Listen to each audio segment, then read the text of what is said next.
இந்த நாள் எடுத்துக்கோங்களேன். இன்னைக்கு வரைக்குமே மகர ராசினுடைய வாழ்க்கையில நோயினுடைய தாக்கம் என்பது இருந்துகிட்டே தாங்க இருக்கு. இந்த மகர ராசிக்காரர்களுடைய வாழ்க்கையில ஓரளவுக்காச்சு செல்வத்துடைய கஷ்டங்கள் என்பது இனி வரக்கூடிய காலங்கள் தீரும். ஆனா அந்த நோயினுடைய தாக்கத்தால இவருடைய வாழ்க்கையில பட்ட அவமானங்கள் இருக்கு, கஷ்டங்கள் இருக்கு, சொல்ல முடியாதுங்க. ஏன்னா அப்படிப்பட்ட சிரமப்பட்டிருக்காங்கன்னா இந்த மகர ராசிக்காரர்கள். இப்போ ஒருத்தவங்களுக்கு ஃபீவர் இருக்குன்னா ஃபீவர் மட்டும் இருக்கும், அப்படி இல்லைன்னா சளி இருக்கும், இல்லைன்னா துரத்தல், இந்த மாதிரி விஷயங்கள் இருக்கும். ஆனா இவர்களுக்கு ஃபீவர் ஒரு பக்கம் இருக்கும், கால் வலி மறுபக்கத்துல ரொம்ப கால் வலி துடிதுடியே வலிக்க ஆரம்பிக்கும், கை வலிக்க ஆரம்பிக்கும், தழனா வலிக்க ஆரம்பிக்கும், சம்பந்தமே இல்லாம வயிறு வலிக்க ஆரம்பிக்கும். என்னென்ன நோய்கள்லாம் இருக்குதோ அது எல்லா வச்சும் இவர்களுக்கு வந்துடும். முக்கியமா சொல்ல போனா இந்த மாதிரி நேரங்கள், அதாவது உடம்பு சரியில்லாம ஏதாச்சும் ஒரு விஷயத்தினால வரும்போது அந்த நோய் மட்டும் இவர்களுக்கு இருக்காது, அதோடு சேர்ந்து மற்ற நோய்களும் இவர்களை பிடித்துக் கொள்ளும். அதாவது எப்படி சொல்லணும்னா, எனக்கு உன்னை ரொம்ப பிடிச்சிருக்கு, அவன் கூட இருந்துக்கிறேன் அப்படின்னு சொல்லுவாங்க பாத்தீங்களா, அது போல நோய்கள் இவர்களை பற்றி கொண்டு இவர்களை விட்டு போகவே போகாது. இவர்கள் என்னதான் முயற்சி பண்ணாலும் சரி, ஏதாச்சும் விஷயங்களை செஞ்சு இந்த நோயிலிருந்து வெளியே வந்துடலாம்னு முயற்சி பண்ணாலும் சரி, எந்த ஒரு முயற்சியும் இவர்களுக்கு வெற்றிகளை கொடுத்ததே கிடையாது. அதாவது வெற்றின்னு ஏன் சொல்றேன் அப்படின்னா, இவருடைய வாழ்க்கையில நோயிலிருந்து வெளியே வந்துட்டா நோய் பிரச்சனை தீந்துருச்சு பிரச்சனைன்னு தான் சொல்லுவாங்க. ஆனா நீங்க ஏன் வெற்றின்னு சொல்றீங்க அப்படின்ற மாதிரி கேட்பீங்க. இந்த மகராசனுடைய வாழ்க்கையில நோய் அப்படின்றது மிகப்பெரிய ஒரு துன்பத்தை கொடுக்கக்கூடிய ஒன்றுங்க. இந்த நாள் வரைக்குமே இந்த நோயினுடைய பாதிப்புனால இவர்கள் ஒவ்வொரு நாளுமே ரொம்ப கஷ்டப்பட்டுக்கிட்டு இருக்காங்க. ஒரு நாள் கஷ்டப்பட்டா அது அந்த பிரச்சனையிலிருந்து வெளியே வந்துருவாங்கன்னு நான் சொல்லுவேன். ஆனா ஒவ்வொரு நாளுமே கஷ்டப்பட்டா அதுல இருந்து வெற்றி கிடைக்கும்ன்றத நம்ம இப்படி தாங்க சொல்லி ஆகணும். ஆனா இனி வரக்கூடிய அந்த குறுகிய காலங்களிலே இந்த மகராசனுடைய வாழ்க்கையில இந்த நோயினுடைய முழுவதுமான தீர்வுகளை சந்திப்பார்கள். முக்கியமா சொல்ல போனா இந்த நோய் பிரச்சனை ஒரு பிரச்சனையா இருந்தாலும் மற்றொரு பிரச்சனையாக இருக்கக்கூடியது இவருடைய வாழ்க்கையில இந்த காதல் பிரச்சனை. அதோடு சேர்த்து வேலைக்கு போகலன்ற ஒரு காரணத்தினால வரக்கூடிய பிரச்சனை. இவங்க ஒன்றும் வேலைக்கு போகாமல் எல்லாம் இல்லைங்க, வேலைக்கு போகணும்னு ஆசை இருக்கு, வேலைக்கு போய் நிறைய சம்பாதிக்கணும், அப்பா அம்மாவை நல்லா பார்த்துக்கணும், குடும்பத்துல எல்லாருக்கும் அன்பு பாசத்தையும் கொடுத்து அவர்களுக்கு என்ன தேவைப்படுதோ அது எல்லாத்தையும் நம்ம தான் செஞ்சு கொடுக்கணுன்ற அந்த எண்ணம் இருக்கு பார்த்தீங்களா, அது இவர்களுக்கு உண்டு. அதற்காகவே இவர்கள் நிறைய விஷயங்களை செஞ்சு குடும்பத்தை பார்த்துப்பாங்க. ஆனா என்ன நடக்குது அப்படின்னா, இந்த மகர ராசினுடைய வாழ்க்கையில இவர்கள் இப்படி நினைச்சு செய்வதற்கூடிய விஷயங்கள்ல எதுவுமே இவர்கள் நினைச்ச மாதிரி நடந்து கிடையாது. அதாவது வேலைக்கு போகணும்னு நினைப்பாங்க, ஆனா வேலைக்கு வேலைன்ற ஒரு விஷயம் இவர்கள் கிடைக்காது.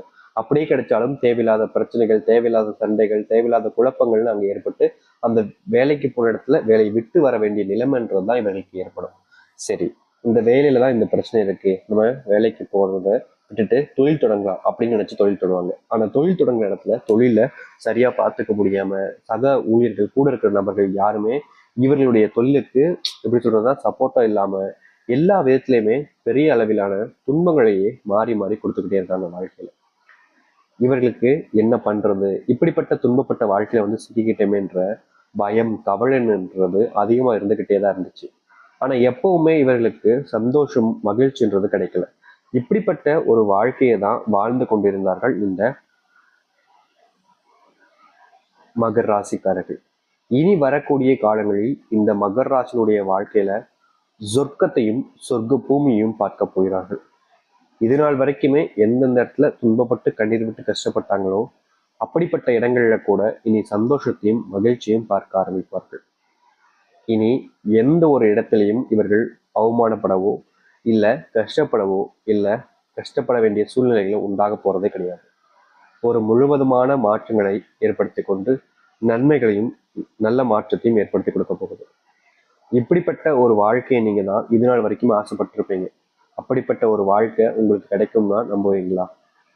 சரி, இப்போ இனி வரக்கூடிய காலங்களில் இந்த மகர ராசினுடைய வாழ்க்கை எப்படி மாறப்போகுது, எந்த அளவுக்கு நல்லது நடக்க போகுதுன்றத பத்தி தெள்ள தெளிவாக பார்ப்போம். முதலாவது, இதனுடைய வாழ்க்கையிலேயே இந்த நிமிஷம் வரைக்கும் ஏற்பட்டிருக்கக்கூடிய பிரச்சனைகளுக்கான முதல் தீர்வே இவர்கள் எதிர்பார்த்த அந்த ஒரு இடத்துக்கு இவர்களுக்கு வேலை வாய்ப்புகள் என்பது கிடைக்கும். ரொம்ப காலமா இப்படிப்பட்ட ஒரு வேலைக்கு போகணும்னு தான் ஆசைப்பட்டீங்க, அந்த ஒரு இடத்துல உங்களுக்கான வேலை வாய்ப்பு என்பது கிடைக்க போகுது. நீங்க இவ்வளவு நாள் எதிர்பார்த்தீங்கல்ல, அந்த ஒரு வேலை தாங்க உங்களுக்கு இனி வரக்கூடிய காலங்களில் கிடைக்கும். வேலை வாய்ப்பு இவர்களுடைய வாழ்க்கையில ஒரு பக்கம் இருந்தாலும் இன்னொரு பக்கம் இருக்கக்கூடிய ஒரு மிகப்பெரிய பிரச்சனை என்னன்னா, தொழில் சார்ந்த விஷயங்கள்ல நம்பிக்கை துரோகிகள பெரும் ஏமாற்றம் சந்திச்சிருக்காங்க. ஆனா இனி வரக்கூடிய காலங்கள்ல தொழில் சார்ந்த சின்ன சின்ன பிரச்சனைகள் வந்து மிகப்பெரிய அளவிலான பிரச்சனைகள் வரைக்குமே தீர்வையும் மாற்றத்தையும் காமிக்க போகுது. இவருடைய துன்பங்கள் என்பது இனி வரக்கூடிய காலங்கள்ல இல்லாமல் இருக்கும். அது எந்த ஒரு மாற்று கருத்தும் இல்லை. யார் யார்கிட்டயோ கெஞ்சி கூத்தாடி என்னுடைய வாழ்க்கையை மாற்றணும், இப்படிப்பட்ட துன்பங்கள் இருந்து வெளியே வரணும்னு இவர்கள் நினைக்கும் போது எல்லாமே இவர்களுக்கு பெரிய அளவிலான கஷ்டங்கள் துன்பங்கள் தான் நடந்திருக்கு. ஆனா இனி அப்படிப்பட்ட விஷயங்களுக்கான தீர்வுகள் என்பது கிடைக்கும். மகர் ராசினுடைய வாழ்க்கையில ஏமாற்றங்கள் என்பது ரொம்ப எளிமையா கிடைக்கக்கூடிய ஒரு விஷயமா இருந்துச்சு. இனி ஏமாற்றங்கள் இல்லாத ஒரு வாழ்க்கைய வாழ ஆரம்பிப்பாங்க. அன்புனால இவர்களுடைய வாழ்க்கையில நிறைய விஷயங்கள் நடந்திருக்காங்க. அன்பு காமிச்சு காமிச்சு ஏமாந்து பட்டு இருக்காங்க. இனி இப்படிப்பட்ட விஷயங்கள் வந்து இந்த மகர ராசிக்காரர்களுக்கான தீர்வுகள் என்பது கிடைக்கும். அன்பினால் இருக்கக்கூடிய ஏமாற்றங்கள் என்பது முழுவதுமாக போய் முழுவதுமான மாற்றங்களையும் சந்தோஷத்தையும் ஏற்படுத்தி கொடுக்கப்படுகிறது. இனி இவர்கள் இந்த போன்ற விஷயங்கள் நினைச்சு வருத்தப்படவோ இல்லை கவலைப்பட வேண்டிய அவசியமே இருக்காது. அது மட்டும் இல்லை, மகர ராசினுடைய வாழ்க்கையில திருமணம் காதல்ன்ற ஒரு விஷயம் பெரிய பிரச்சனைகளையும் துன்பங்களையும் கொடுத்துக்கிட்டு இருந்துச்சு. என்னடா இது, நம்முடைய வாழ்க்கையில இத்தனை கஷ்டங்களா இத்தனை துன்பங்களான்னு ஒவ்வொரு நாளுமே யோசிச்சு யோசிச்சு கவலைப்பட்டிருக்காங்க. ஆனா இனி வரக்கூடிய காலங்கள்ல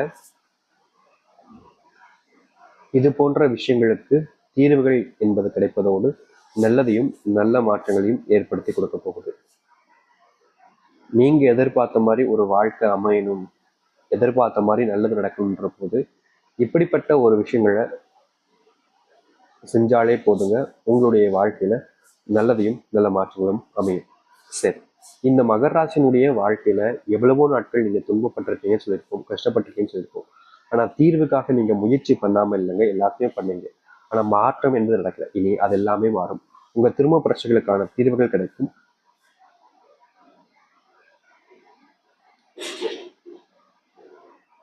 உங்க வாழ்க்கையில இருக்கக்கூடிய சின்ன சின்ன துன்பங்களிலிருந்து மாற்றத்தையும் நன்மைகளையும் கிடைப்பதற்கான ஏற்ற விஷயங்கள் என்பது கிடைக்க போகுது.